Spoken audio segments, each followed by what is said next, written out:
السلام علیکم ورحمۃ اللہ وبرکاتہ۔ الحمد للہ رب العالمین، والعاقبۃ للمتقین، والصلاۃ والسلام علی اشرف الانبیاء والمرسلین وعلی آلہ وصحبہ اجمعین، اما بعد، قد قال اللہ تبارک وتعالی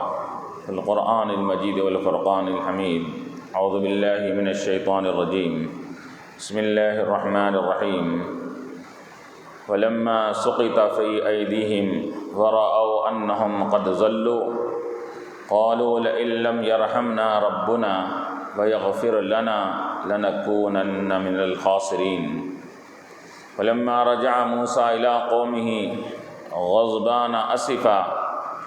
قَالَ بِئْسَ مَا خَلَفْتُمُونِي مِن بَعْدِي عَجِلْتُمْ أَمْرَ رَبِّكُمْ وَأَلْقَى الْأَلْوَاحَ وَأَخَذَ بِرَأْسِ أَخِيهِ يَجُرُّهُ إِلَيْهِ قَالَ ابْنَ أُمَّ إِنَّ الْقَوْمَ اسْتَضْعَفُونِي وَكَادُوا يَقْتُلُونَنِي فَلَا تُشْمِتْ بِيَ الْأَعْدَاءَ وَلَا تَجْعَلْنِي مَعَ الْقَوْمِ الظَّالِمِينَ قَالَ رَبِّ اغْفِرْ لِي وَلِأَخِي وَأَدْخِلْنَا فِي رَحْمَتِكَ وَأَنْتَ أَرْحَمُ الرَّاحِمِينَ۔ صدق اللہ العلی العظیم۔ قال تعالی فی مقام آخر فی شأن حبیبہ الکریم، ان اللہ وملائکتہ یصلون علی النبی یا ایہا الذین آمنوا صلوا علیہ وسلموا تسلیما، اللہم صل علی سیدنا۔ حاضرین کرام و معزز سامعین، ابھی میں نے جو سورہ اعراف کی چند آیات کی تلاوت کا شرف حاصل کیا، اس میں موسیٰ علیہ السلام کی قوم کا تذکرہ چل رہا ہے۔ اس سے پہلے کی آیات میں بتایا گیا کہ جب موسیٰ علیہ السلام کوہ طور پر گئے تھے تو وہاں پر جب جا کر واپس آئے تو واپس آنے تک ان کی قوم کے لوگوں کو سامری نامی ایک سرکش شخص بھٹکا دیا، گمراہ کر دیا، اور کہا کہ ایک بچڑا بنا کر اس کے اندر، جیسا کہ اس سے پہلے کہا گیا، وہ سونے کا بچڑا بنایا، عورتوں کے زیورات کو نے فراہم کیا، وہ زیورات سے اس نے ایک بچڑا گائے کا بچہ بنایا، اور اس کے اندر اس نے حضرت جبرائیل علیہ السلام کے اونٹنی اور ان کی سواری کی پیروں کے نیچے کی مٹی کو لے کر اس کے اندر ڈالا تو اس کے اندر آواز پیدا ہو گئی، اس کے اندر وہ آوازیں کرنے لگا بچڑا، جیسا کہ دنیاوی بچڑا جیسا آواز کرتا ہے ویسا آواز کرنے لگا تھا۔ وہ قوم کے لوگ اب اس کی باتوں میں آ کر اب اس کی پرستش شروع کر دیے۔ یہ بچڑے کی، یہ گائے کی پرستش یہ اس زمانے سے چلی آ رہی ہے۔ ان کو معبود بنانا، ان کی پرستش کرنا، یہ اس زمانے سے اس کا سلسلہ ہے۔ تو اب قوم کے لوگ اس بچڑے کی عبادت کرنے لگے، اور جب اس کے اطراف ناچتے، گاتے، طواف کرتے، گھومتے، اور جب آوازیں نکالتا تو وہ بہت ہی اور خوشی کا اظہار کرتے، اس کے اندر اس کے سامنے سجدے میں چلے جاتے۔ اس کو آواز جب کرتا تو مارے جوش محبت کے وہ اس کے سجدے میں چلے جاتے، اس کے سامنے سجدہ کرتے۔ اور یہ بھی بیان کیا گیا کہ یہ سامری یہ ایک بدکار عورت کا بیٹا تھا، اور اس بدکار عورت نے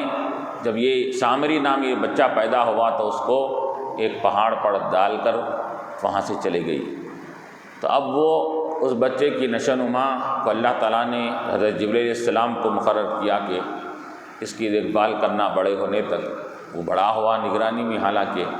لیکن بڑا ہونے کے بعد سرکشی میں مبتلا ہو گیا۔ وہ اصل کا اور نسل کا یہ اثر ضرور پیدا ہوتا ہے اولاد میں، تو وہ ماں بھی بدکارہ تھی، تو اس وجہ سے اس کے اندر بھی سرکشی کی صفت آ گئی۔ تو علماء نے فرمایا کہ جبرائیل کی نگرانی میں رہنے والے کو جب اللہ تعالیٰ اگر اس کی قسمت میں اگر توفیق الہی نہیں رہتی ہے تو جبرائیل کی نگرانی میں پلنے والے کو بھی اللہ تعالیٰ توفیق نہیں دیتا، اس کے قسمت میں ایمان نصیب نہیں ہوتا۔ لیکن جس کے حصے میں ایمان ہوتا ہے، جس کو توفیق الہی ملنے کا یقین ہوتا ہے، تو وہ اگر بدکارہ اور گناہ گار کے پاس پرورش پائے تو بھی اللہ تعالیٰ اس کو ایمان نصیب کرتا ہے۔ اس کی مثال علماء نے دیا کہ فرعون جو انتہائی سرکش، وہ خود کو رب ہونے کا دعویٰ کیا تھا، اتنا گناہ گار، اتنا سرکش تھا، لیکن فرعون کی بی بی آسیہ جو اس کے زیر نگرانی رہا کرتی تھی، زیر کفالت رہتی تھی، ایسے سرکش کے نگرانی میں رہنے والی بی بی آسیہ کو ایمان نصیب ہو گیا اس کا۔ تو ایمان جس کے مقدر میں ہوتا ہے، وہ سرکشوں کے چنگل میں بھی رہے تو اللہ اس کو ایمان دیتا ہے، اور جس کے قسمت میں ایمان نہیں ہوتا، نیکوکار لوگوں کے انبیاء کے ساتھ بھی رہے تو اس کو ایمان کی دولت نصیب نہیں ہوتی۔ نوح علیہ السلام کا بیٹا ہے، حضور علیہ السلام کے چاچائیں ہیں، ابو جہل ہے، ابو لہب ہے، یہ سب پورے رشتے میں چاچا لگتے ہیں، لیکن خاندان کے افراد ہیں، لیکن ان کی قسمت میں ایمان نہیں تھا۔ تو یہ سامری نے کیا کیا کہ لوگوں کو بھٹکا کر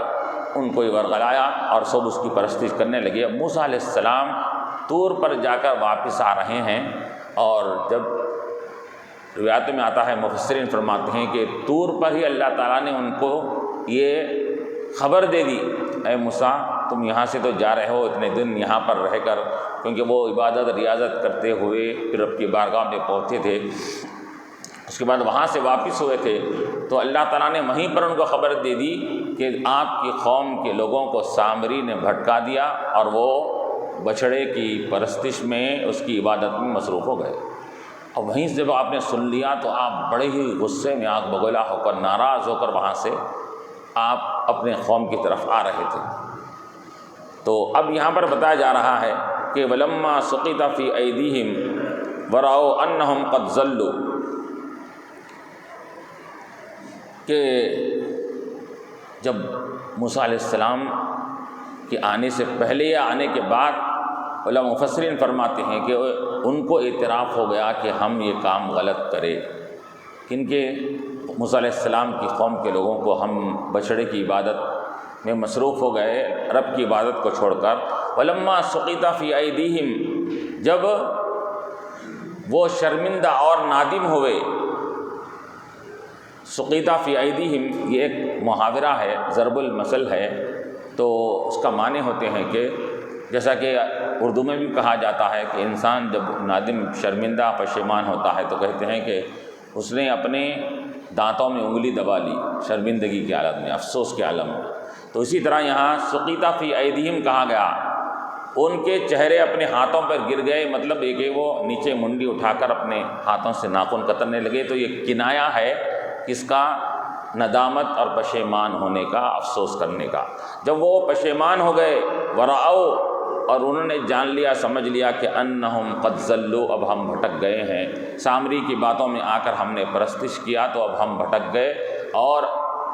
دین موسوی سے ہم نکل گئے ہیں، کیونکہ ان کے دین میں تو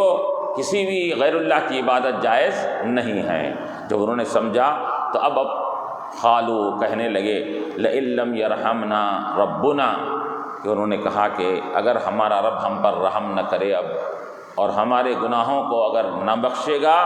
تو لنکونن من الخاسرین، تو ہم لوگ گھاٹا اٹھانے والوں میں سے ہو جائیں گے، خسارہ اٹھانے والوں میں سے ہو جائیں گے۔ تو اب انہوں نے دو باتیں کہی یہاں پر، کہ رب کا رحم بھی ہونا، اس کی مغفرت بھی ہونا۔ تو رحم کا ذکر انہوں نے پہلے فرمایا، مغفرت کا ذکر بعد میں فرمایا۔ یہ ہمارے اپنے محاورے میں بھی ہوتا ہے اس کے اندر، کہ اگر کوئی سامنے والا کوئی قصور کرتا ہے، کرنے کے بعد اگر اس کو سامنے والے پر اگر رحم آ جاتا ہے تو اس کے قصور کو معاف کر دیتا ہے۔ پہلے رحم آتا ہے دل میں، پھر اس کے بعد قصور کو معاف کرتا ہے۔ تو رحم کا تعلق پہلے ہوتا ہے اور معاف کرنے کا تعلق بعد میں ہوتا ہے۔ تو یہ بھی یہ لوگ بھی کہہ رہے ہیں کہ اگر رب ہم پر رحم و کرم کی نظر فرما کر ہماری اگر مغفرت نہیں کرے گا تو پھر ہم لوگ گھاٹا اٹھانے والوں میں سے ہو جائیں گے، خسارہ اٹھانے والوں میں سے۔ اور گھاٹا اور خسارہ کسے کہتے ہیں؟ کہ ایسے نقصان کو کہتے ہیں کہ جس میں نفع اور اصل رقم دونوں بھی ضائع ہو جائے، بالکل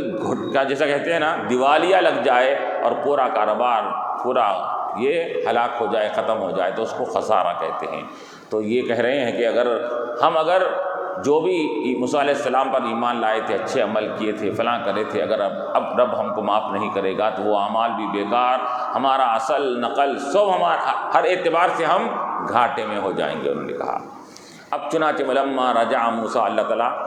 اب انہوں نے یہ بات کا اعتراف کر لیا تھا کہ ہم سے گناہ ہوا ہے، لیکن جب موسیٰ علیہ السلام وہاں سے ولما رجع موسیٰ الی قومہ، جب موسیٰ علیہ السلام لوٹے الی قومہ، اپنے قوم کی طرف، تو روایتوں میں آتا ہے کہ وہ اپنے گھر کو نہیں آئے، اپنے مکان کو نہیں آئے، غصے میں اتنے آپ بھرے ہوئے تھے کہ معلوم ہوا کہ قوم کے لوگوں نے یہ بت پرستی شروع کر دی، تو آپ گھر کی طرف رخ کرنے کے پہلے قوم کی طرف رخ کرے۔ تو رجع موسیٰ الی قومہ، موسیٰ علیہ السلام لوٹے اپنی قوم کی طرف غضبان اسفا، انتہائی غصے میں بھرے ہوئے، اور اپنے قوم پر یہ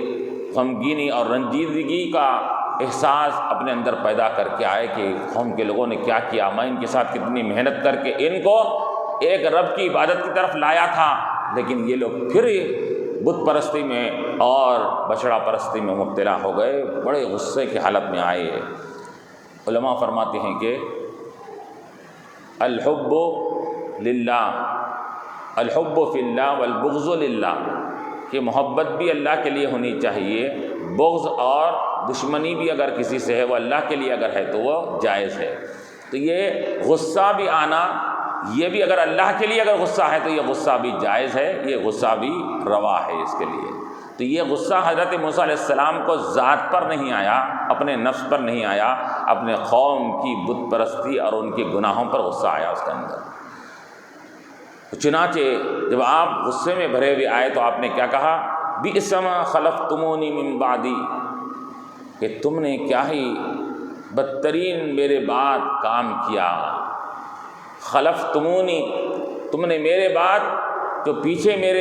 میرے جانے کے بعد آنے تک تم نے جو بت پرستی میں سامری کی باتوں میں آ کر تم نے یہ بچڑا پرستی میں مبتلا ہو گئے، تم نے یہ بہت ہی برا کام کیا میرے بعد۔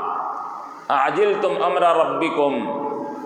کیا تم اپنے رب کے حکم پر جلد بازی کیے، کہ رب کا حکم پر تم نے جلد بازی کر لیا، کہ تم نے تو میرے سامنے رب کے ماننے کا اعتراف کیا تھا، ایک رب کی عبادت کا تم نے میرے سامنے وعدہ کیا تھا، تو اب تم رب کے احکامات کو آنے تک،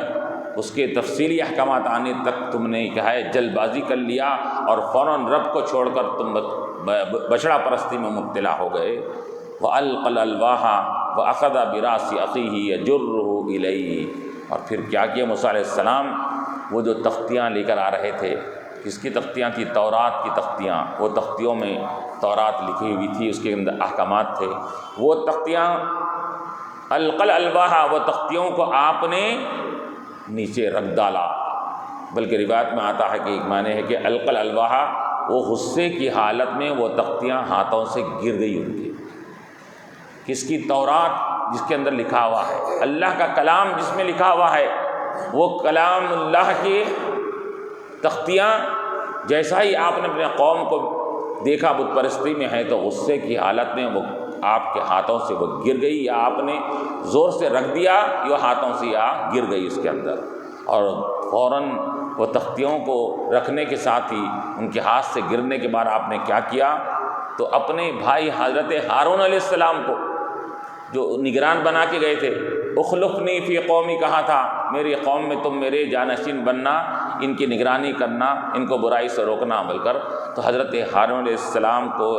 بالوں کو آپ نے پکڑا، وَأَخَذَ بِرَأْسِ أَخِيهِ، اپنے بھائی کے بالوں کو پکڑ لیا، يَجُرُّهُ إِلَيْهِ، اور ان کو اپنی طرف کھینچنے لگے، بالاں پکڑ کر کھینچے اپنی طرف۔ اور پھر دوسری جگہ قرآن میں اللہ نے فرمایا وَأَخَذَ بِلِحْيَتِهِ، کہ داڑھی کو بھی ان کی پکڑا، حضرت موسیٰ علیہ السلام نے بال اور داڑھی کو پکڑ کر اپنی طرف کھینچا غصے کی حالت میں، اور کہا کہ قَالَ ابْنَ أُمَّ، اے میری ماں کے بیٹے، ان القوم تضعفونی وکادوا یقتلوننی، جب کھینچ کے ان کو سختی کا معاملہ کرنے لگے اپنی طرف کھینچ کے، تو حضرت ہارون نے کیا کہا؟ ہارون علیہ السلام نے موسیٰ علیہ السلام کے غصے کو ٹھنڈا کرنے کے لیے کہا، اے میرے ماں کی بیٹے، اے میرے ماں کے بیٹے، بھائی نہیں کہا، باپ کا بیٹا نہیں کہا، اپنی نسبت جو دونوں کو ماں سے نسبت ہے وہ ماں کی طرف انہوں نے نسبت کیا، اے میری ماں کے بیٹے، کہ جس ماں کے تم ہو میں بھی اسی ماں کا پیدا کردہ ہو بیٹا ہوں اس کے اندر، تو تم ہم دونوں ایک ماں کے اولاد ہو رہے ہیں، تو پھر تم کو مجھ پر ایسا غصہ آ رہا ہے۔ تو ان کے غصے کو ٹھنڈا کرنے کے لیے حضرت ہارون علیہ السلام نے ماں کو درمیان میں واسطہ لایا اس کے اندر، کہ اے میری، تاکہ ماں کا نام آنے کے ساتھ ہی موسیٰ علیہ السلام کا غصہ ٹھنڈا ہو جائے اور رحم و کرم کا جذبہ ان کے اندر پیدا ہو جائے۔ کیوں؟ کیونکہ ماں نام ہی وہ ہے کہ جو صرف محبت کا پیکر ہوتی ہے اور صرف اپنے بچے کے ساتھ رحم و کرم کا معاملہ کرتی ہے اس کے اندر۔ تو انسان کی جو اصل ہوتی ہے وہ ماں ہی ہوتی ہے، اس کو دنیا میں وجود میں لانے کے لیے۔ تو یہ ماں کی طرف نسبت جب کی جاتی ہے تو ماں چونکہ محبتوں کا پیکر رہتی ہے، تو ماں کا حوالہ دیا آپ نے، تاکہ ماں کے حوالے کی وجہ سے ان کو آیا ہوا غصہ ان کا ٹھنڈا ہو جائے اور یہ مجھ پر سختی کرنے سے رک جائیں۔ اس کے اندر کہا ابن امّا، اے میری ماں کے بیٹے۔ اور چنانچہ علماء فرماتے ہیں کہ جس شخص کو جس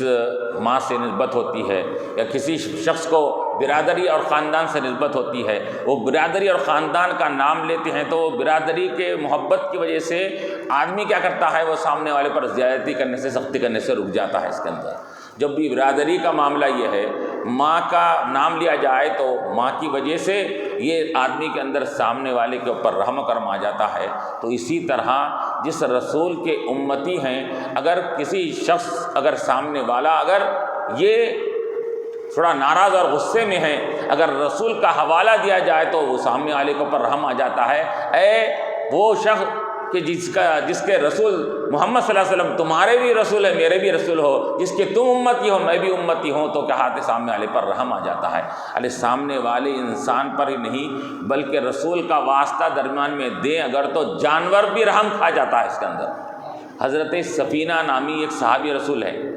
سفینہ رضی اللہ تعالیٰ عنہ، یہ صحابی رسول ہے۔ ایک مرتبہ یہ جنگل سے سمندری سفر وغیرہ کر کے جنگل سے واپس آ رہے ہیں۔ جیسا ہی آیا آپ جنگل سے آ رہے ہیں، کوئی وہاں پر موجود نہیں ہے، لیکن اچانک آپ نے دیکھا کہ ایک شیر کیا ہے چلتا ہوا وہاں آ رہا ہے۔ اب دیکھیے کہ آپ ہی کی طرف آ رہا ہے، اس کے اندر حضرت سفینہ رضی اللہ عنہ کی طرف۔ تو جیسا ہی وہ قریب آتا گیا، آپ نے جیسا آ کے سامنے انہیں ایسا حملہ کرنے کا ارادہ کرنے والا تھا، آپ نے کیا کہا کہ اے وہ شیر، یاد رکھ میں اس رسول کا امتی ہوں جس کا تو بھی کیا ہے، تیرا بھی رسول وہی ہے جو محمد صلی اللہ علیہ وسلم ہے۔ تو حضور کا نام لیا حضرت سفینہ رضی اللہ عنہ نے۔ جب حضور کا نام رسالت کی طرف نسبت دیے اور کہا کہ محمد صلی اللہ علیہ وسلم کا میں امتی اور ان کا ایک غلام ہوں میں، تو سامنے والے شیر کے اوپر بھی رحم آ گیا۔ رسول کا نام سننے کے ساتھ ہی نیچے منڈی کر کر روایتوں میں آتا ہے، حدیثوں میں آیا ہے کہ نیچے منڈی کر کر دبا کر پلٹ کر واپس ہوگا اس کے اندر۔ تو یہ انسان کو جس سے نسبت ہوتی ہے، ان نسبتوں کی وجہ سے کیا ہے، سامنے والے پر رحم آ جاتا ہے۔ تو یہاں پر بھی آپ نے وہی کہا کہ ان القوم استضعفونی، اے میرے بھائی موسیٰ، کہ آپ تو میرے اوپر سختی کر رہے ہیں، لیکن بات دراصل یہ ہے کہ ان القوم، میری قوم کے لوگ، استضعفونی، مجھ کو انہوں نے کمزور سمجھا، یعنی کہ پوری قوم ایک طرف ہو گئی، میں ایک طرف تھا، میں ان کو روک رہا تھا، میں ان کو منع کر رہا تھا کہ بچڑا کی عبادت مت کرو، یہ بالکل حرام ہے، شرک کو اللہ ناپسند کرتا ہے۔ میں ان کو لاکھ بولتا رہا لیکن یہ میری بات نہیں سنے۔ کیوں؟ کیونکہ پوری قوم ایک طرف تھی اور ایک طرف صرف میں تھا۔ میری کمزوری، مجھ کو انہوں نے کمزور سمجھا کہ ایک آدمی ہم سب کو کیا روک سکتا ہے، میری بات کو انہوں نے نہیں سنا اور یہ بت پرستی میں بشرا پرستی میں مبتلا ہو گئے۔ استضعفونی، بلکہ وکادوا یقتلوننی، بلکہ اے میرے بھائی کہ میں ان کو روکنے جا رہا تھا، ان کو روکنے کی سختی سے کوشش کرا تو قریب تھا کہ وہ مجھ کو مار ڈالتے، اتنے میرے دشمن بن گئے تھے کہ وہ سب مل کر مجھے مار ڈالنا کا مجھے خوف ہو گیا تھا۔ اس وجہ سے میں کیا کرتا، اپنی جان بچانے کے لیے میں ان سے علیحدہ ہو گیا۔ اس کے اندر وکادوا یقتلوننی، وہ مجھ کو قتل کرنے کے قریب آ گئے تھے۔ فلا تشمت بی الاعداء، پس آپ مجھ کو دشمنوں کے سامنے رسوا مت کیجئے۔ یہ جو بت پرستی میں مبتلا ہو گئے ہیں، یہ اگر آپ مجھے سختی کریں گے، مار توڑ کریں گے، تو یہ دشمنوں کو ہنسی کا موقع ملے گا کہ دیکھو چلو ہم پر غصہ نکالنے کے موسیٰ اپنے بھائی پر غصہ نکال رہے ہیں، دونوں بھائی آپس میں لڑ رہے ہیں، یہ دشمنوں کو ہنسی کا موقع ملے گا کہ بھائی بھائی آپس میں لڑ رہے ہیں بلکہ۔ اور تشمت بی الاعداء، تو تشمت کسی شماتتن سے بنا ہے اس کے اندر، یعنی کہ انسان، حدیثوں میں آیا ہے اس کے اندر کہ شماتت الاعداء، اللہم انا نعوذ بک من شماتت الاعداء، یہ دعا کرنے کا حکم دیا گیا ہے کہ اے اللہ میں تجھ سے پناہ مانگتا ہوں دشمنوں کی خوشی اور ہنسی سے، جو میری مصیبت پر وہ خوشی بنائے، ایسی حالت آنے سے میں تجھ سے پناہ مانگتا ہوں۔ اس کو شماتتن کہتے ہیں۔ تو یہاں تشمت بی الاعداء، تو آپ بھی ایسا کوئی کام مت کیجئے کہ دشمن ہم پر ہنسنے لگے، مجھ پر ہنسنے لگے اس کے اندر۔ ولا تجعلنی مع القوم الظالمین، اور مجھ کو آپ ظالم قوم کے ساتھ مت بنا دیجئے کہ وہ انہوں نے ظلم کیا، ان کا قصور ہے، ان کی سرکشی، ان کی کوتاہی ہے، لیکن میں ان کے ظلم میں، ان کے گناہ میں ان کے ساتھ شریک نہیں ہوں، ان کے ساتھ آپ مجھے شریک مت کریے۔ یہ حضرت ہارون علیہ السلام نے فرمایا وَلَا تَجْعَلْنِي مَعَ الْقَوْمِ الظَّالِمِينَ، ظالم، ظلم کرنے والی، سرکشی کرنے والی قوم تو وہ بنی اسرائیل ہے، انہوں نے میری بات کو نہیں سنا، میرا کام جو تھا میں نے سختی سے جو حکم دینا تھا دے دیا، لیکن انہوں نے میری بات کو نہیں سنا، تو اب میں قصوروار نہیں ہوا، تو آپ مجھے قصورواروں میں مت شمار کیجئے۔ پھر تو یہ کہنا تھا، تو حضرت موسیٰ علیہ السلام، روایتوں میں آتا ہے کہ ماں کو درمیان میں لا کر جب انہوں نے پکارا اپنے بھائی کو، تو موسیٰ علیہ السلام کا غصہ بھی ٹھنڈا ہو گیا، اور آپ نے کیا کہا، قال رب اغفر لی ولی اخی، تو آپ نے اللہ سے دعا فرمائی، کیا دعا فرمائی، اے میرے رب اغفر لی، میری بھی مغفرت فرمائیے، ولی اخی، میرے بھائی کی بھی مغفرت فرمائیے۔ آپ نے یہ دعا فرمائی کہ میری بھی مغفرت فرمائیے اور میرے بھائی کی، حالانکہ قصور موسیٰ علیہ السلام سے نہیں ہوا، لیکن پہلے اپنے آپ کے قصور کی معافی اللہ سے چاہ رہے ہیں۔ تو علماء مفسرین فرماتے ہیں کہ یہ بزرگان دین کا طریقہ ہوتا ہے، اولیاء اللہ کے نیک بندے ہمیشہ اپنے آپ کو یہ رب کی بارگاہ میں یہ بالکل عاجز اور کمزور قرار دیتے ہیں، اور گناہ نہ کر کے بھی وہ رب کی بارگاہ میں گناہوں سے مغفرت طلب کرتے ہیں۔ جیسے حضور کے بارے میں کیا ہے، دن میں 70 مرتبہ کم از کم استغفر اللہ کہا کرتے تھے حضور، کم از کم، اے اللہ میں گناہوں کی مغفرت۔ تو اب حضور علیہ الصلوۃ والسلام تو معصوم ہیں، گناہ ان کے پاس پھٹک نہیں سکتا، لیکن استغفر اللہ کہہ رہے ہیں۔ اولیاء اللہ کا بھی اور کیا علم کیا ہے، بزرگان دین کا بھی یہی طریقہ تھا کہ وہ قصور نہ کر کے بھی وہ کیا کرتے تھے، اللہ رب کی بارگاہ میں اپنی مغفرت کی دعا کرتے تھے۔ تو انسان کو چاہیے اگر کوئی دعا کرنے کے لیے کہے تو پہلے اپنے کو، پہلے گناہوں کی مغفرت میں پہلے اپنا نام لے، بعد میں دوسروں کا نام لے اس کے اندر، تاکہ اس سے عاجزی معلوم ہو سکے، انکساری معلوم ہو سکے کہ میں سب سے بڑا گناہ گار ہوں۔ بلکہ یہاں تک کہ حضرت بزرگان دین کے بارے میں یہ تک آیا ہے، جیسے محدث دکن رحمۃ اللہ علیہ، حضرت عبداللہ شاہ صاحب قبلہ رحمۃ اللہ علیہ، جو اس دکن کے کے بڑے محدث ہے، حدیث پر آپ نے بہت ہی عمدہ کام کیا، ایسا کام جس کی مثال نہیں مل سکتی، عربی میں آپ نے حدیثوں کو جمع کیا۔ تو ان کے بارے میں آتا ہے جب ان کے مریدین ان کے پاس آتے دعا کروانے کے لیے، تو حضرت محدث دکن رحمۃ اللہ علیہ کیا فرماتے، بابا آپ پورے لوگوں میں سب سے بڑھ کر گناہ گار میں ہوں، سب لوگوں میں سب سے بڑھ کر گناہ گار میں ہوں، آؤ میں دعا کرتا ہوں اللہ سے کہ اللہ مجھے معاف کر دے، جب میں بڑے گناہ گار کو اللہ بخش دے گا تو آپ لوگوں کی بھی مغفرت ہو جائیں گی۔ سب یہ بزرگان دین کا اپنے بارے میں نظریہ یہ رہتا تھا. اور آج کل یہ ہو رہا ہے کہ عوام الناس کا، بدعقیدہ لوگوں کا، کہ بزرگان دین کے تعلق سے تنقیدیں کرتے ہیں، گستاخی اور بے ادبی کر رہے ہیں. وہ بزرگان دین اپنے آپ کو ایسا سمجھتے ہیں، اور آج کے موجودہ لوگ ان کے بارے میں تنقید کر رہے ہیں، ان کے بارے میں غلط تاثر رکھتے ہیں اس کے اندر ہے. تو یہ اپنے آپ کو یہ گناہ گار سمجھنا، یہی انسان کے کامیابی کی اور نجات کی علامت ہے. اگر اپنے آپ کو گناہوں سے یہ مبرہ سمجھا تو پھر انسان کی وہاں ہلاکت شروع ہو جاتی ہے اس کے اندر. تو یہاں پر بھی موسیٰ علیہ السلام قصور ان سے نہیں ہوا، لیکن کہہ رہے ہیں کہ اے بار الہ، پہلے مجھے معاف فرما دے، میں تیری بخشش کا، تیری مغفرت کا میں حقدار پہلے ہوں، اس کے بعد میرے بھائی کو بھی معاف فرما دے. تو ولی اخی وادخلنا فی رحمتک، اور ہم کو اپنی رحمت میں داخل کر لے. اب چنانچہ یہاں پہ آپ نے اپنے ساتھ اپنے بھائی کو بھی لے لیا، اور اس سے ہی آپ نے ظاہر فرمایا کہ اب میرا غصہ تمہارے اوپر کا ختم ہو گیا، اور ازراہ شفقت کے آپ نے کیا کیا کہ اپنے ساتھ اپنے بھائی کو بھی ان کے ساتھ شامل کر لیا. وادخلنا فی رحمتک، اے بار الہ ہم کو اپنی رحمت میں داخل کر لے. تو کیوں؟ وانت ارحم الراحمین، تو سب سے زیادہ رحم کرنے والا ہے. رحم کرنے والوں میں سب سے زیادہ رحم کرنے والی اگر ذات ہے تو تیری ذات ہے. اس کے اندر راحمین جمع ہے یہاں پر. رحم کرنے والوں میں سب سے زیادہ رحم کرنے والا، تو معلوم یہ ہوا کہ رحم کرنے والے مخلوق میں بھی پائے جاتے ہیں. رب تبارک و تعالیٰ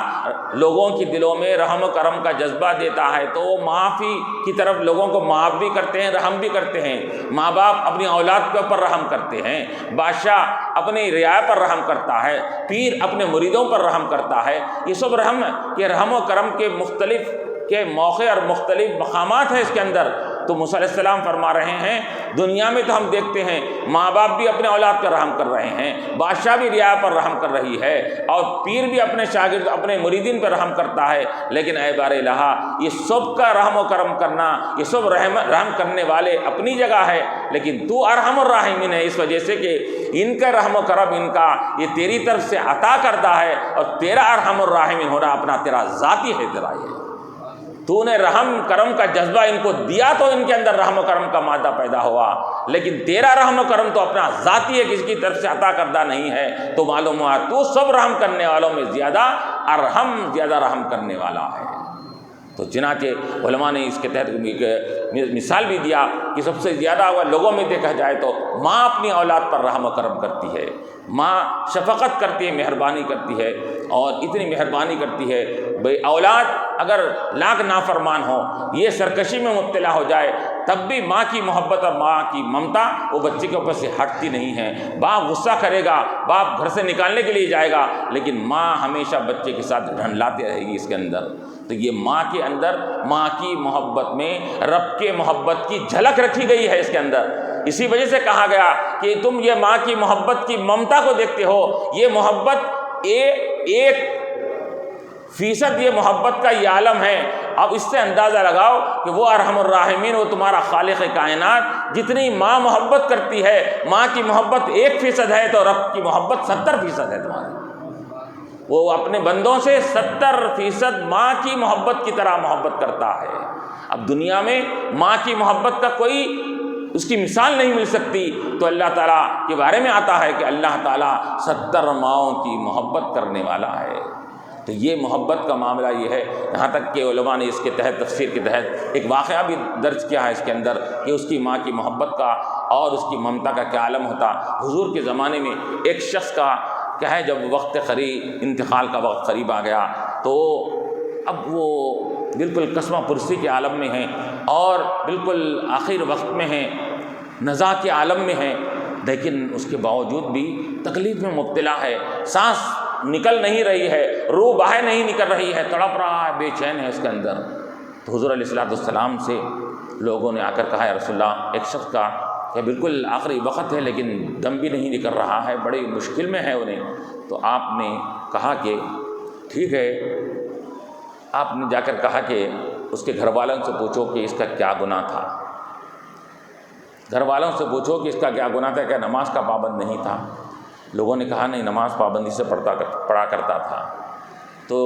کسی کو ستایا کرتا تھا یا فلاں مخلوق کے ساتھ ظلم و زیادتی کرتا تھا؟ نہیں، وہ بھی نہیں کرتا تھا۔ پھر قصور کیا تھا؟ کیا گھر میں کون ہے؟ ماں ہے، تو کیا ماں کے ساتھ کچھ زیادتی کرتا تھا؟ تو ماں کو بلا کر پوچھا گیا، تو ماں پہلے تو کچھ کہنے سے آگے پیچھے ہٹ گئی کہ یا رسول اللہ صلی اللہ علیہ وسلم اب رہنے دیجئے، اب میرے زبان کو مت کھولیے۔ تو حضور نے فرمایا کہ نہیں، یہ معاملہ یہ ہے کہ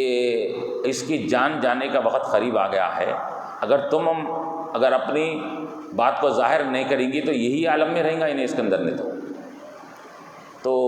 کہا کہ ہاں یا رسول اللہ صلی اللہ علیہ وسلم، یہ مجھے بہت ستاتا تھا، میری نافرمانی کرتا تھا اور مجھے کوستا تھا، برا بلا کہتا تھا، مجھے بہت زیادتی کرتا تھا، ہمیشہ مجھے اوٹاتا تھا، مجھے تکلیف میں رکھتا تھا۔ اس کے اندر ایک دو نہیں، دن رات کا یہی معاملہ تھا اس کے اندر۔ حضور علیہ الصلوۃ والسلام نے فرمایا کہ تم اس کو اگر معاف کرو گی تو اس کی روح نکلیں گی، نہیں تو پھر ایسے رہیں گی۔ تم معاف کرو گی تو روح نکلے گی اس کی۔ اس نے کہا کہ یا رسول اللہ کیسا معاف کروں، زندگی بھر مجھے تڑپاتا رہا، تو پھر میں اس کو کیسے معاف کروں؟ تو حضور علیہ الصلوۃ والسلام نے فرمایا کہ ٹھیک ہے، لوگوں سے کہا کہ لاؤ لکڑیاں جمع کرو، لکڑیاں جمع کر کے اس میں آگ لگاؤ، آگ لگانے کے بعد یہ شخص کو اس آگ میں ڈال دیں گے، اس شخص کو اس آگ میں ڈال دیں گے۔ تو ماں نے کہا کہ یا رسول اللہ کہ یہ کس کے بارے میں آپ فرما رہے ہیں؟ تو حضور نے فرمایا کہ تمہارے بچے کے بارے میں۔ یہ کیوں؟ تو حضور نے فرمایا کہ اب اس کی روح تو نکلنے والی نہیں ہے، تو ٹھیک ہے، یہ کل آگ میں جلنے والا ہے، تو آگ میں جلنے سے پہلے دنیا کی آگ میں اس کو جلا دیں گے اس کے اندر۔ تو اس نے کہا کہ ایک ماں ہوتے ہوئے میں اپنے بچے کو آگ میں جلتا ہوا یا رسول اللہ کیسے دیکھ سکتی ہوں میں؟ تو پھر حضور نے فرمایا کہ پھر تم سچے دل سے معاف کر دو۔ اس نے کہا کہ میں سچے دل سے صدقے دل سے معاف کر دی، اس کا اپنا جو قصور کرتا تھا اس کو میں نے معاف کر دیا۔ جیسا ماں کے زبان سے الفاظ نکلے میں نے معاف کر دیا، فوراً اس کی روح آسانی سے نکل گئی اس کے اندر۔ تو یہ ماں کا مقام اور مرتبہ اور ماں کی ممتا کا یہ عالم ہے۔ زندگی بھر جس کو ستاتا رہا، لیکن آخر وقت میں پھر ماں کی ممتا آ گئی، محبت آ گئی، اور ماں کی محبت آ کر کے ایسے زندگی بھر ستانے والے بچے کو بھی اس نے معاف فرما دیا اس کے اندر۔ تو یہاں وہی فرما رہے ہیں انت ارحم الراحمین، اے رب تو سب سے زیادہ رحم و کرم کرنے والا ہے، تیری رحم، تیرا کیا ہے کرم، یہ بے انتہا ہے، سب رحم کرنے والوں میں تو سب سے زیادہ رحم کرنے والا ہے۔ اور پھر یہاں پر یہ بھی کہا گیا کہ اب اگر کوئی یہ کہے موسیٰ علیہ السلام کے تعلق سے اغفر لی کہا تو ان کے بھی نعوذ باللہ گناہ ہیں، تو یہ نیک لوگوں کے ساتھ ان کو ایک طرف گناہوں کی نسبت کرنا یہ بے ادبی ہے۔ ان کے ساتھ اگر کوئی برا معاملہ کریں گے تو اللہ تبارک و تعالیٰ کی طرف سے عتاب ہوگا، اللہ ان کا جواب دے گا۔ جو اللہ کے نیک بندوں کے ساتھ گستاخی بے ادبی کرتے ہیں تو وہ اللہ کے نیک بندے اپنا بدلہ نہیں لیتے، بلکہ کیا ہوتا ہے، بلکہ بدلہ اللہ تعالیٰ لیتا ہے ان کی طرف سے۔ جب نیک لوگوں کے ساتھ کچھ اگر ہم تنقیدیں کرتے ہیں، ان کے ساتھ کوئی معاملات کرتے ہیں تو وہ بدلہ نہیں لیتے، بلکہ بدلہ کون لیتا ہے؟ اللہ تعالیٰ ان کی طرف سے بدلہ۔ جیسے کہ حدیث میں آئے، اس سے پہلے میں نے بیان کیا کہ اللہ تعالیٰ فرماتا حدیث قدسی میں، جو میرے کسی ولی، میرے نیکوکار بندے سے دشمنی رکھے گا تو پھر کیا ہے وہ من عاد لی ولیا فقد آذنتہ للحرب، تو میں اس کے لیے جنگ کا اعلان کرتا ہوں، میں اس کے ساتھ، وہ میرے ساتھ جنگ کرنے کے لیے تیار ہو جائے۔ تو یہ نیک لوگوں کے ساتھ اگر بے ادبی کی جاتی ہے تو وہ نیک لوگ تو معاف کر دیتے ہیں، وہ لوگ تو اس کا کوئی بدلہ نہیں لیتے، لیکن اللہ تبارک و تعالیٰ بدلہ لیتا ہے۔ تو اس کے تحت مفسرین نے ایک مختصر واقعہ کیا کہ ایک فاحشہ عورت اپنے ایک مرد کے ساتھ، اپنے شوہر کے ساتھ کسی مقام پر جا رہی تھی، ادھر سے ایک اللہ کا نیک بندہ مجذوب اپنے جذب کے عالم میں، مستی کے حالت میں وہاں سے چلتے آ رہا ہے، تو درمیان میں رستے میں پانی وغیرہ کیچڑ وغیرہ تھا، تو وہ بندہ، وہ جو مجذوب خطب کا بندہ تھا اللہ والا، جب وہ چلتے ہوئے آیا تو وہ اس کے پیروں کے تیزی کی وجہ سے وہ چھینٹے اڑ کر وہ کیا ہوئے اس کے محبوبہ کے اوپر، معشوقہ کے اوپر جا کے کپڑوں پر پڑے۔ جیسا ہی کپڑوں پر پڑنا تھا تو اس کا وہ چاہنے والا، وہ عاشق، وہ مرد جو ساتھ تھا، اس نے ایک زوردار تماچا مارا۔ کس کو مارا؟ اس مجذوب کو مارا۔ اب تماچا مارا تو وہ تماچا کھا کے وہ اپنے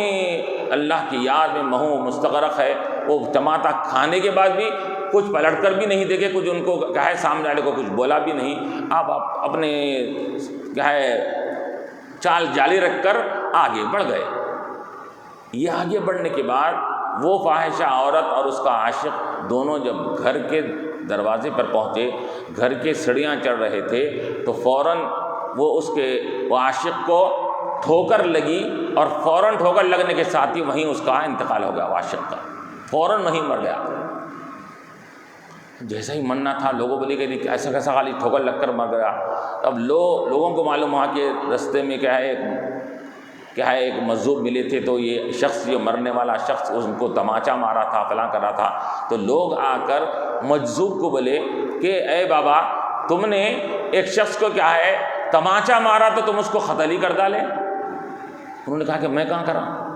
تو دیکھو معاملہ ایسا ہوا کہ تمہارے کو تماچا مارنے کے بعد وہ شخص اپنے مکان کو جا رہا تھا، سیڑھیاں چڑھ رہا تھا، وہیں گر کر مر گیا۔